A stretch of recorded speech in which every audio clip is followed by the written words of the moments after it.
देश में एक साथ चुनाव पर कोविन समिति के साथ खाका साझा करेगा विधि आयोग, हो सकते हैं कई बड़े फैसले। विधि आयोग देश में एक साथ चुनाव कराने पर अपना खाका यानी कि रोड मैप पूर्व राष्ट्रपति रामनाथ कोविंद की अध्यक्षता वाली उच्च स्तरीय समिति के साथ अगले सप्ताह साझा करेगा।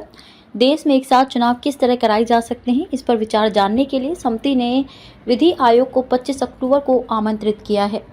उच्च स्तरीय समिति ने हाल में अपनी पहली बैठक में राजनीतिक दलों के विचार जानने का फैसला किया था। समिति ने अब पार्टियों को देश में एक साथ चुनाव कराने के संबंध में अपने विचार से अवगत कराने के लिए पत्र लिखा है। सूत्रों ने पत्र का हवाला देते हुए कहा कि राजनीतिक दलों को भेजे गए संदेश में समिति ने परस्पर सहमत तिथि पर उनके साथ विचार विमर्श करने की बात कही है, ताकि ये चुनाव 2029 के लोकसभा चुनाव के साथ हो सके। पार्टियों को अगले 3 महीनों में अपने विचार लिखित रूप में भेजने का विकल्प भी दिया गया है। जस्टिस ऋतुराज अवस्थी की अध्यक्षता वाला विधि आयोग कार्यकाल को बढ़ाकर या घटाकर सभी विधानसभा चुनावों को एक साथ कराने के फॉर्मूले पर काम कर रहा है, ताकि ये चुनाव 2029 के लोकसभा चुनावों के साथ कराए जा सके।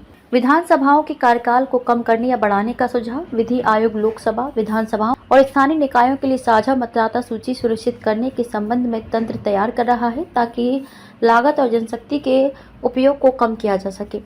साल 2029 से विधानसभाओं और लोकसभा चुनाव एक साथ कराने के संबंध में विभिन्न विधानसभा चुनावों को समायोजित करने के लिए आयोग विधानसभाओं के कार्यकाल को कम करने या बढ़ाने का सुझाव दे सकता है। मतदान करने केवल एक बार केंद्र पर जाएं, यह सुनिश्चित करने के लिए तंत्र तैयार किया जा रहा है कि लोकसभा और विधानसभा चुनाव एक साथ हों, तो मतदाता दोनों चुनावों के लिए मतदान करने केवल एक बार मतदान केंद्र पर जाएं।